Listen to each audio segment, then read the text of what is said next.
I'm Shannon. I'm Jason. That's all you're getting is our hands today.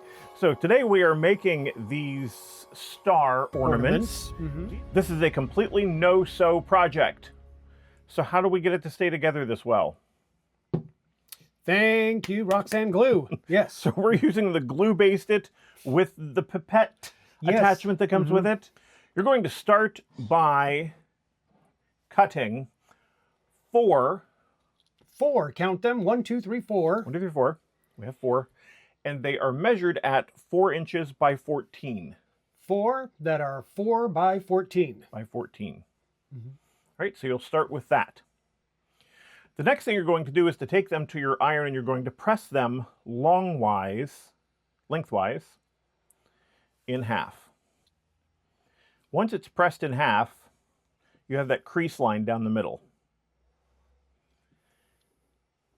Take the long edges and fold them toward the center, close but not to the center line. You want to leave a little gap there. Just a tiny little one, yeah. Right, not much at all, because if it's folded all the way into that center, you're going to eventually fold it back like this and it'll make it too bulky. So now I'm going to press it this way and then bring this side in and press it that way. And then finally I'll press everything just like this.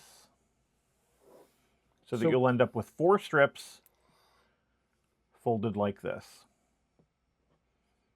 Now we have 4 strips that are about 1 inch wide, and they are, again, folded in half, and then the centers are folded, the outsides are folded toward the center, leaving a gap so that when you fold them and press it, it lays flatter. Right.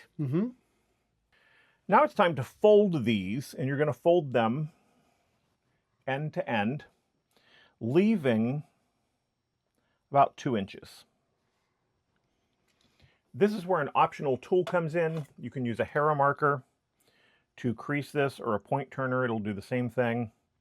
Just like that, to get a nice solid crease out of there so that it doesn't bunch up. Your fabric can bunch up under there. You don't want that to happen. Next, you're going to arrange these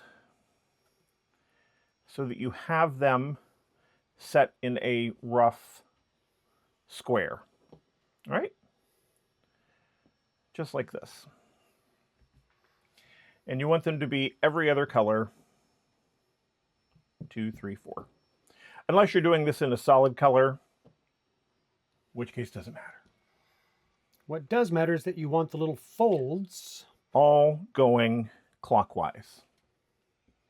And that you have the short side facing up. So short sides facing up and all of the folds going clockwise. The next thing that you're going to do is start at one of the corners, and you're going to put the cut ends inside the loop. Just like that. So I took that corner piece, opened it up, and made sure that both cut ends were inside the loop. I'll do the same thing here, going on to my next one. Leave yourself plenty of room to get in there. What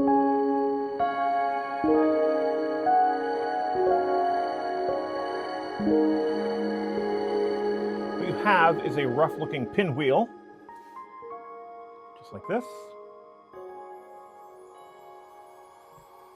Now we're going to make it a tight pinwheel. So just start pulling these close to one another, just like this. Tightening everything up. A little time so that they're even. Now you have your pinwheel with a little 4 patch in the center. Next, you're going to take the entire pinwheel and flip it over.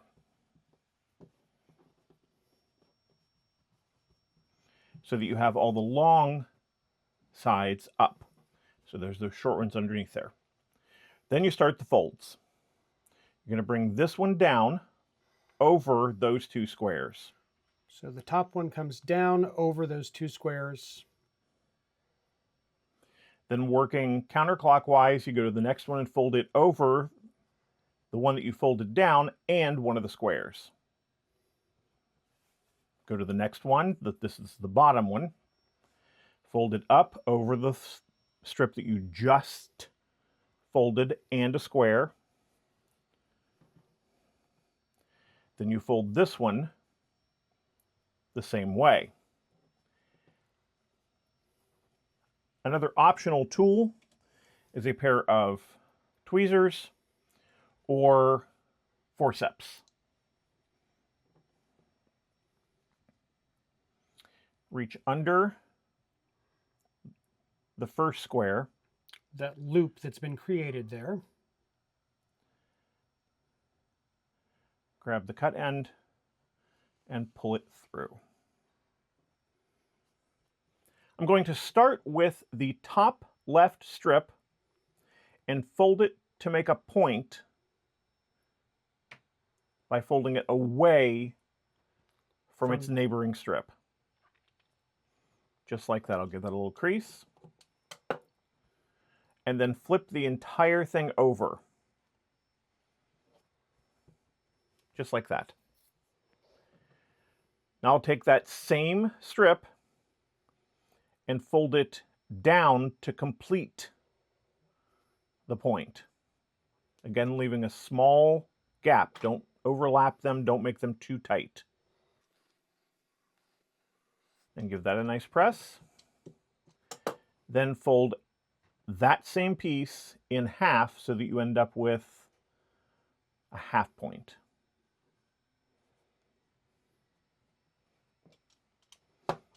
Little right triangle, if you will. Mm-hmm.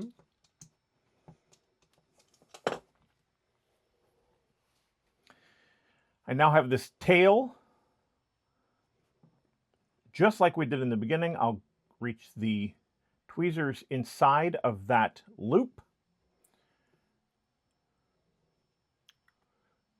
Grab the cut end.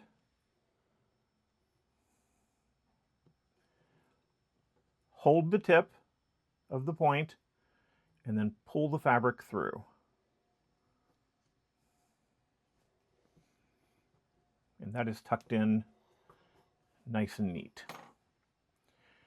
The excess, I'm going to adjust here so I can reach it. I'm going to pull it through a little bit more than I need to. This is just like trimming off a sewing thread. End there, yep. Mm-hmm.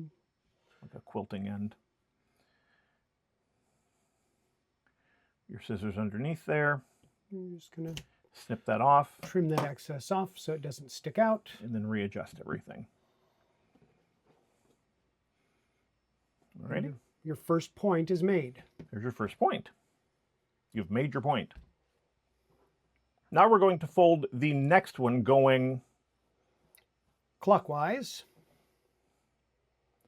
And again, fold the strip away from its neighboring strip. Right. Give it a little crease. Flip. The whole thing over. Make the other side of the point with that strip. Press. And then fold the point in half.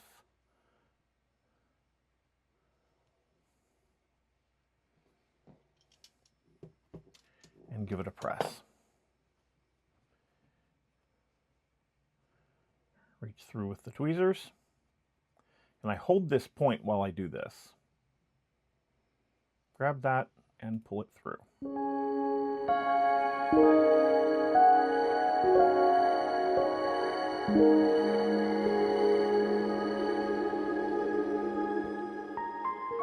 And there is the last tuck. Everything is nice and tight. And you have... lovely little ornament there. The final step is crucial. So, I insert the pipette. I just like saying pipette. Mm-hmm. Inside here. So inside I'm going that loop inside where everything's the loop tucked. And just giving it a little, I'm going to check the first one to make sure, and just smear it inside a little bit. And then press that down. I will go all the way around, doing it to all of the tucked pieces. And then that's all 4 of those. Then I flip the entire thing and do the same thing on the other side. Next, I'll take it to my iron and press 1 more time. All right? So you're going to bring your iron down there. Right across those 2 tips. And work your way around. Just hold over those hold it tips. for a few seconds. And then right over the center. And then I'll do the same thing on the other side. Flip it over, across the tips, and then across the center. And what that does, it sets the glue. So I'm going to go do that and I'll be right back.